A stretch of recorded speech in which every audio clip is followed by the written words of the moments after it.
I work as a sleep scientist. After my last discovery, I've refused to sleep for 3 weeks straight. I usually enjoy working in the sleep lab, but after what I discovered last night, I don't think I'll ever be able to sleep properly again. Since working as a sleep scientist, I've seen my fair share of terrifying and panic-inducing cases. I've had to hear the blood-curdling screams of kids with sleep paralysis claiming to see demons. I've had people attack me in their sleep.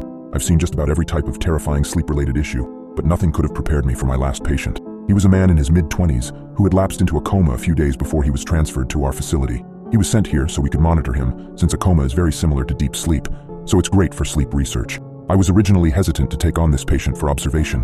The reason is, this patient presents with a whole list of strange and unusual symptoms, yet we have no idea what could have caused it. The patient's brother reports that the patient had randomly begun suffering from extreme hallucinations and headaches, so decided to go to sleep early. A whole week goes by, and he never wakes up, despite having no visible health issues. His brother had just assumed he went to sleep for the night, not knowing it would be his last sleep.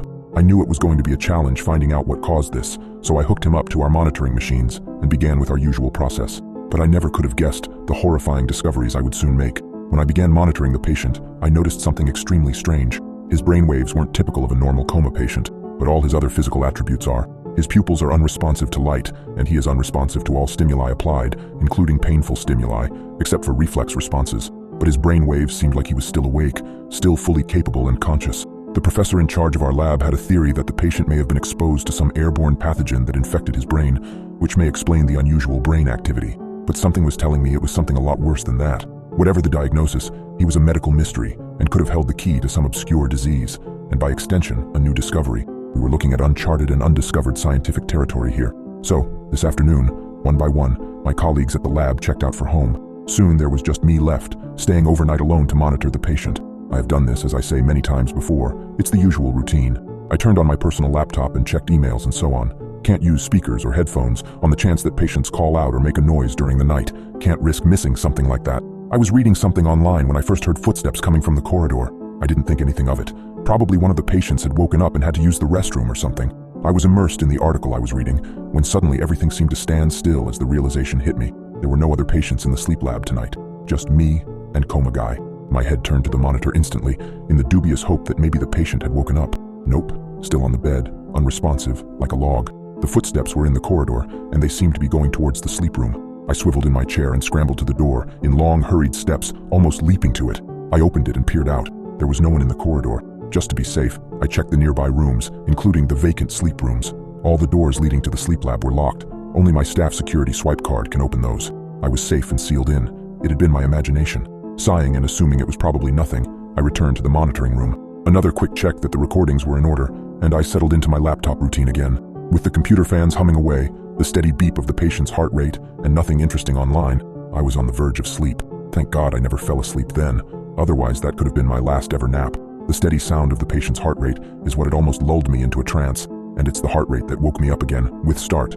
The patient's heart rate had spontaneously increased, very fast. I looked up eagerly at the EEG signal. It had changed, gotten quicker, responsive to something. Was the patient waking up? I stared at the infrared camera image, which was blurry, so I got up and went to look in through the window. Nothing. There was no movement, no change in the patient's consciousness, but his breathing and heart rate had increased. His brain activity had changed within the coma. Was he experiencing hallucinations? I stared at the stationary figure on the bed for some time in the darkness. And then, something within the room moved. At first, I thought it was the shadow of the cabinet on the other side of the room, but the shadow was moving, creeping. A black mass, creeping slowly towards the bed. I blinked, trying to be sure of myself.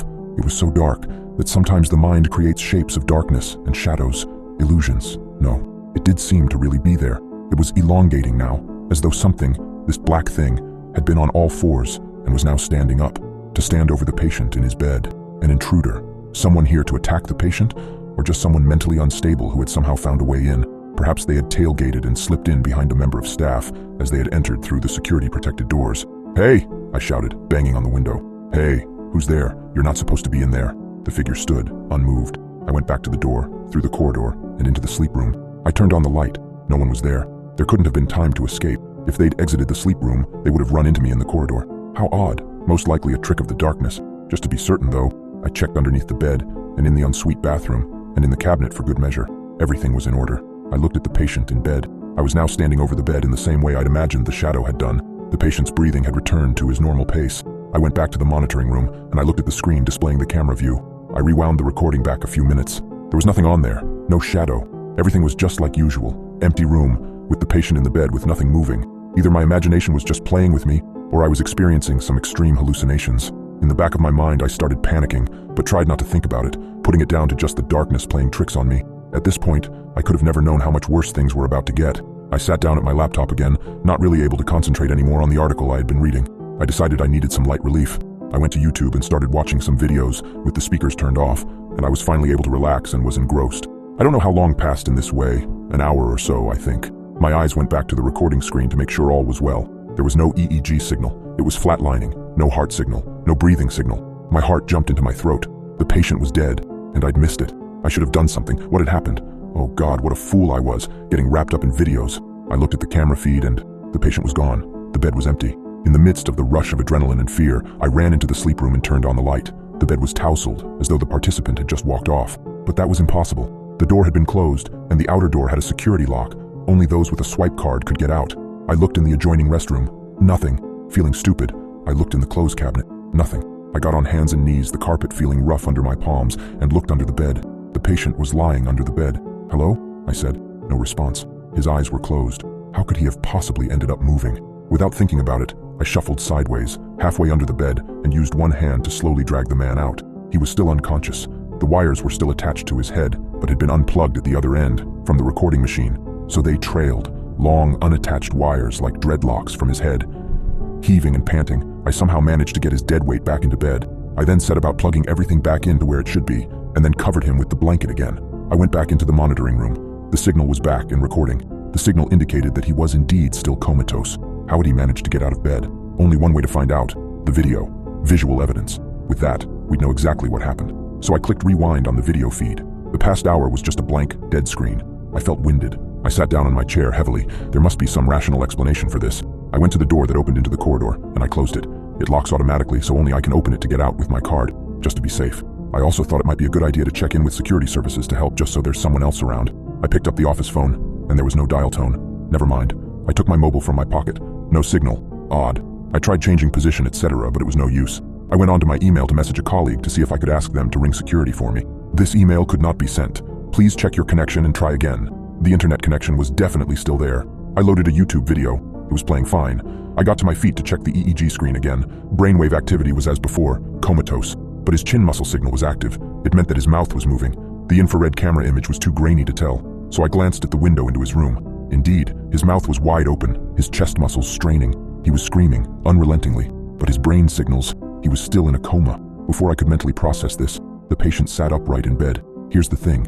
There was no activity in his brain areas that should control his movement or muscles to move. These regions of the brain were inactive. By the look of the signal, his brain wasn't actually controlling his movements. So what the hell was controlling them? Maybe there was something wrong with the signal. Maybe there was an error with the recording equipment. I ran into the door, which I'd closed just a few minutes ago. It wouldn't open. I tried swiping my card. It wouldn't open. No beep. Nothing. Neither was I able to turn on the light. Somehow nothing was working. There was a pane of frosted glass at the side of the door. I knew I had to get in there to the patient, so I planned to smash it and squeeze through. I lifted the chair above my head and steadied myself, planting my feet firmly, and got ready to swing. That was until someone pushed me. Someone shoved me forcefully away from the door. I toppled over, the chair falling from my grip, onto me in a confused, tumultuous movement where I couldn't tell where my head was in relation to my feet and the floor. I managed to untangle myself, pushing the chair off me, not thinking about the malicious force that had thrown me onto the floor. The recording computer monitors went dark.